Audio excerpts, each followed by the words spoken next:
존경하는 새누리당 이완영 의원님 질의하시겠습니다. 예, 칠곡 성주고령 이완영 의원입니다. 피곤하시진 않죠? 예. 괜찮습니다. 예, 저는 일자리에 대해서 또 누구보다도 관심이 많은 사람인데 어제 제가 정책 질의에 좀 못한 게 있어서 제가 한번 여쭤봅니다. 어제 후보님께서는 일자리 만드는데 한 4가지 얘기하셨어요. 하셨는데 이 자료를 한번 보시면 그 기업을 이제 제대로 이제 지원을 해야 일자리가 생긴다.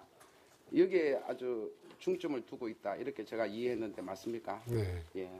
근데 그 기업 지원을 단순한 비즈니스 프렌들이 이게 아니라 일자리 친화적 기업을 늘려야 된다는 점을 좀 꼭 명심을 좀 해주십시오. 그렇습니다. 예.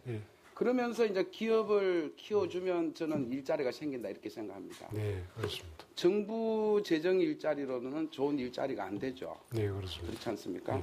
어제 후보님께서 말씀하시지 못한 거를 제가 조금 더 추가로 하면 특히 그 외국 나간 기업을 유턴시켜야 된다는 지적을 많이 하고 있습니다. 지금 일본은 굉장히 성공하고 있거든요. 세제 지원이나 이런 걸 통해 가지고. 그리고 이제 그 사회적 기업의 육성도 굉장히 필요하다. 이런 말씀 아울러 드리고요. 그 다음에 이제 R&D 그렇죠? 우리가 우리가 흔히 이제 스티브 잡스 같은 한 사람만 있으면 고용 인력 20만 명 생긴다 뭐 이런 얘기를 많이 합니다. 그렇죠? 그런 쪽으로 좀 많이 해주시고 더불어서 그 고령화 시대에 지금 70대도 정정하지 않습니까? 고령자 취업에도 좀 많이 관심을 가져야 되겠다. 이 말씀을 먼저. 중요한 말씀입니다. 예, 아울러 드립니다. 예.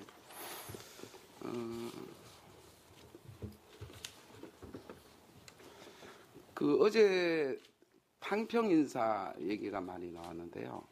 지금 장관 후보자하고 수석들 면면이 보면 그 이른바 이제 TK 지역, 대구 경북 지역의 인사가 적다.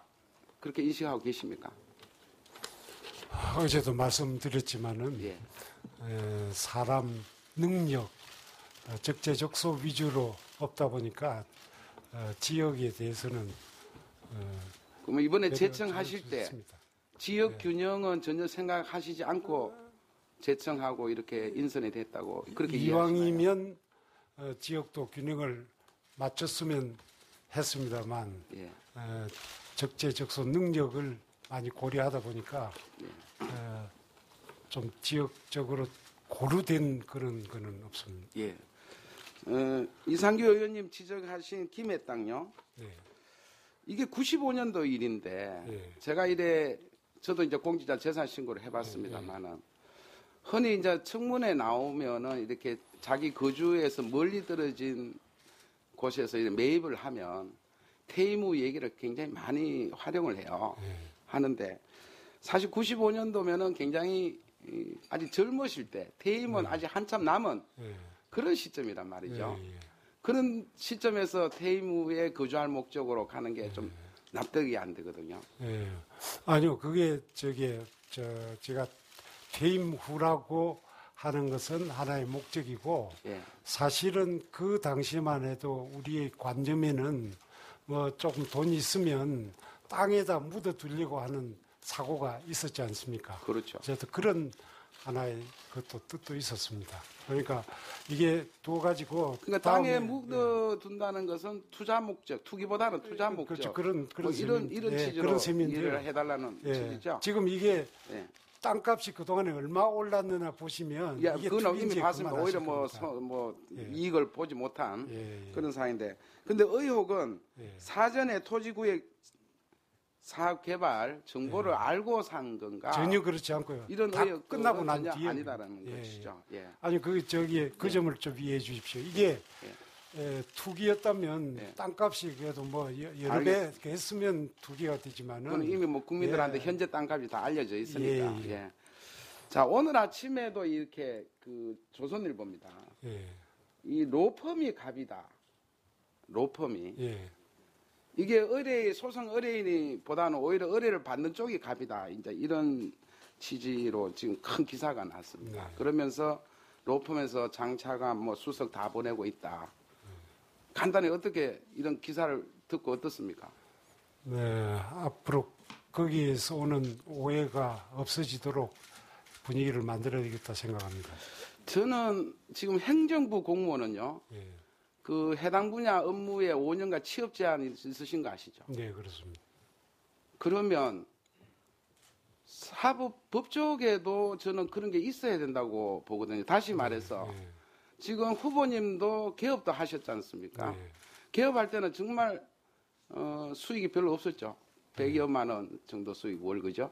최근에 말씀입니까? 그러니까 변호사 개업하셨을 때. 변호사 개업이 여러 번 한 3차례 해가지고. 예. 크게 이제 오히려 로펌에서 받는 소득보다 훨씬 적지 않습니까? 그렇습니다. 그죠? 예. 뭐 거의 변호사 활동을 안 했습니다. 야, 어쨌거나 예. 저는 이렇게 보는 거죠. 예. 변호사 자격증 때문에 개업하는 것은 관계없지만 예. 이렇게 로펌 같이 취업을 하는 것은 행정부 공무원처럼 제한을 해야 된다. 예. 이런 관점에서 어떻게 예. 지금 현재 변호사법상 예. 1년간 자기가 근무하던 지역의 사건을 못 맡도록 그렇게. 지역은 아예 지금 행정부 공무원은 예. 못 갑니다. 자기 분야에 있었 곳에 회사에 5년간 못 갑니다. 네. 그 행정부 공무원처럼 예. 법적에도 취업을 간다면은 예. 5년간 같이 제한을 할 필요가 있다. 뭐 좀 그 늘리는 문제는 앞으로 연구 대상이 되겠습니다. 아니 지금 후보님이 아는 지역의 소송을 못 맡는 거하고 다른 제도죠. 예. 제도가 다른 겁니다. 자기가 근무하던 지역의 사건을 5년 동안 못 맡게 아니 지역이 아니고요. 예. 그러니까. 취업을 얘기하는 거죠. 취업 자체를 그러니까 못하게 한다. 개업을 하는 거는 무관하지만 예. 행정부 공무원처럼 예. 관련 업무 종사로 봐서 취업을 가는 것은 좀 제한을 해야 될 필요가 있지 않느냐. 그거는 그 위원회 문제가 생길 소지가 있을 것 그러면 같습니다. 행정부 공무원은 왜 그렇게 합니까? 직업 선택의 자유. 아니 행정부 공무원이 지금 자기 업무 관련되는 것은 못 갑니다. 그런데 이제 모르- 연관된 직업 아니겠습니까? 예? 연관된 그렇죠. 직업. 연관된 직업. 연관된 직업인데. 연관된 회사에 못 가는 거죠. 예. 그거 그런데 행정부 공무원하고 같이 봐가지고 한번 검토를 해주십시오. 어떠세요? 예, 한번 검토해 보겠습니다. 예. 그런데 이제 그리고 좀 문제. 제가 보는 거는 로펌에 저는 뭐 법조인 경력 자격으로 봐서 뭐 2,800만 원 월 저는 뭐 받을 수 있다고 생각합니다. 하는데 다만 우리가 저도 이제 근로자들 월급 급여자 입장에서 볼 때는 좀 이렇게 과다하게 지급되는 것이 사회 위화감이 좀 네. 예, 그 어려운 사람 입장에서는 그런 생각을 충분히 할 수 있습니다. 예. 네, 이완영 의원님 수고하셨습니다.